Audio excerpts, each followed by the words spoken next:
Bapak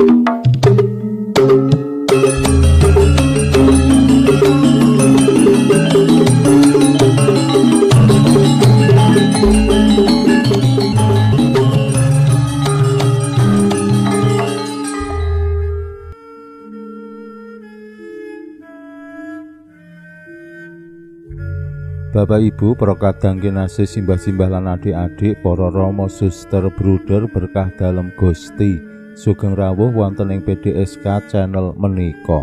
Kados pundi kabar panjenengan? Mugi-mugi bagas kasarasan kesehatan kawilujengan tansah mengku kula panjenengan sami anggenipun nglampahi gesang ing dinten menika.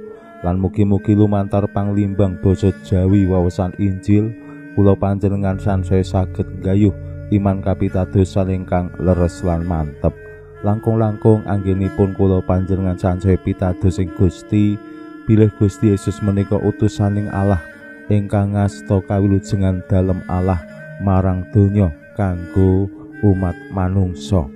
Kapitadosan menika penting awit yen kula panjenengan limbang-limbang pasujaraning gesang ing alam donya kadangkala awake dhewe ya gampang nampa panggoda lan kadang ugi kula panjenengan nggih lajeng kagodha awit wonten ing mentalitas hedonis utawi sekularis menika kadangkala yen kula panjenengan boten ngatos-atos awake dhewe sansaya adoh kalih Gusti merga kabutuhaning gesang padintenan merga maneka warni kathah permasalahan karibetan sing kados-kadosipun tansah ngarubiru uripe awake dhewe, sok-sok awake dhewe rasane males banget, abot banget yen kudu sembayang, yen kudu gegulang iman utawi rosario saben bengi, kadangkala ya abote tenanan. Dereng malih yen kula panjenengan kangge ngetingalake katresnan dumateng Gusti saben minggu kedah tindak gereja ngriyayakake karisti kadangkala ya mung sekedar kewajiban ning yen kudu kanthi bungah ngriyayakake karisti kadangkala ya ora.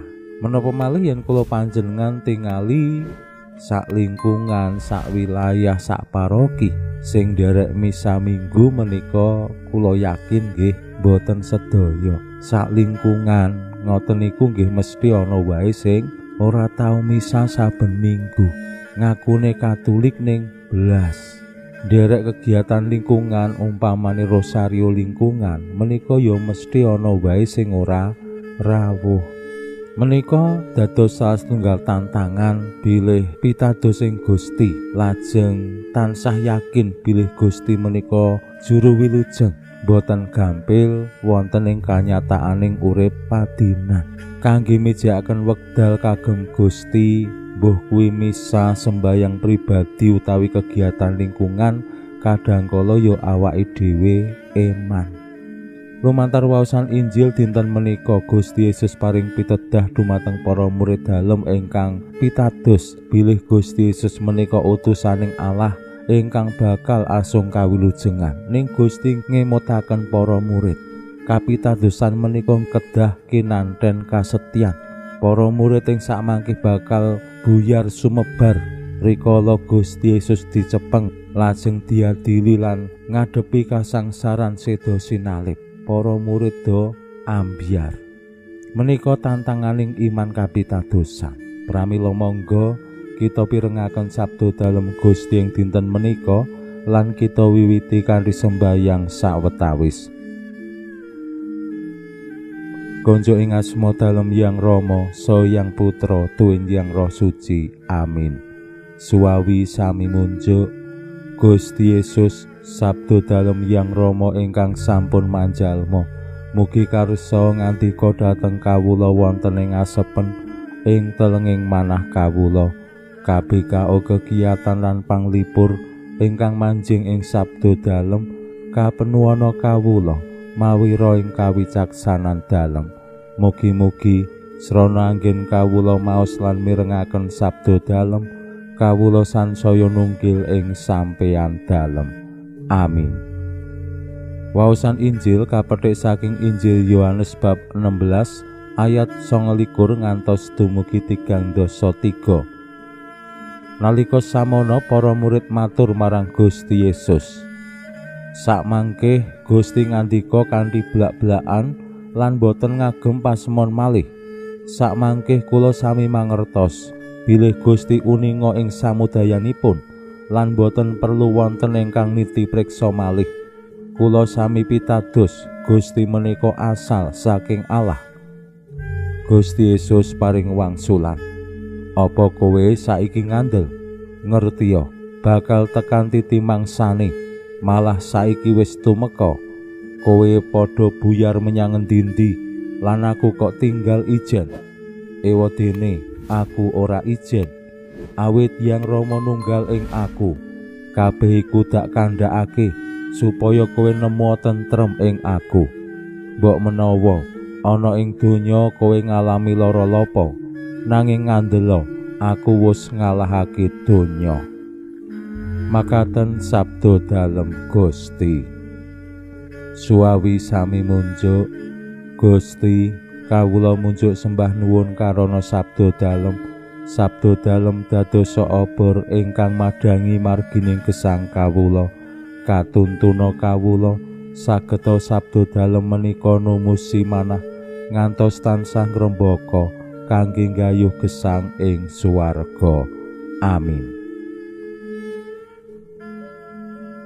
Bapak Ibu para kadang kinasih simbah-simbah lan adik-adik, para murid ingkang nembe semangatipun merga mbok menawa ya bar pesta bojana Paskahan kalian Gusti Yesus. Gusti ngemutaken bilih wancinipun sampun dumugi, para murid bakal buyar sumebar.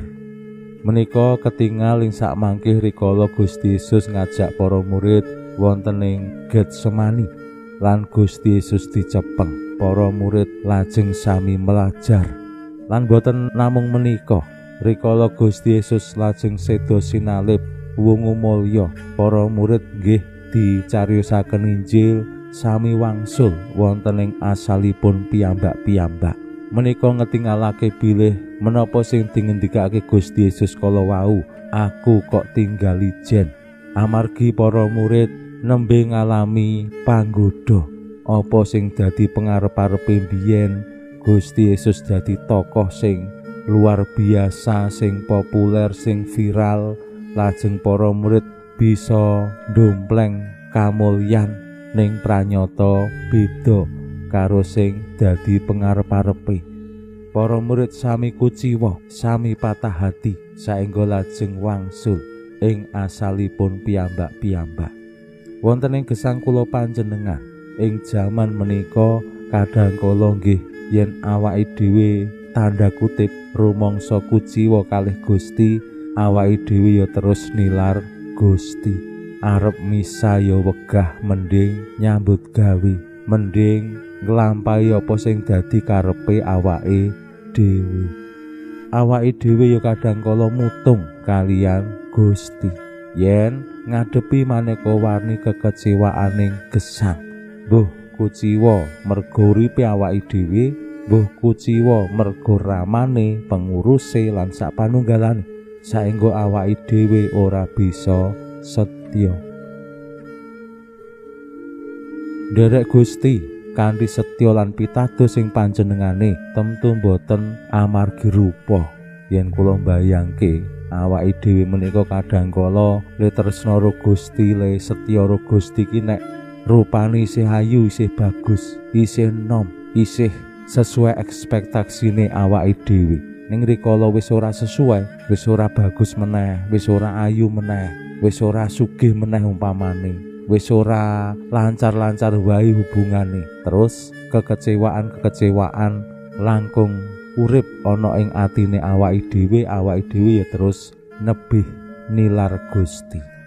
Mugi-mugi sabda dalem Gusti dinten menika ingkang estu ngersakake kapitadosane awake dhewe, murid-murid dalem, awake dhewe bisa tansah ngupadi santosaning iman kapitadosan. Mbuh ana ing situasi menapa kemawon, rikala awake dhewe bungah utawa susah, rikala awake dhewe kalegan utawi kuciwa, rikala awake dhewe rumaos uripe tansah diberkahi utawi nggih kadhangkala rumaos ora disembadani ning ampun ngantos iman kapitadosane awake dhewe ilang lan nuntun awake dhewe melajar nebih saking Gusti.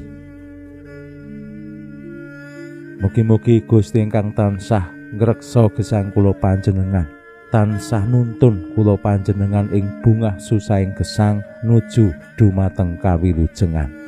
Pinuji Allah sakmenika sarta ing salami-laminipun.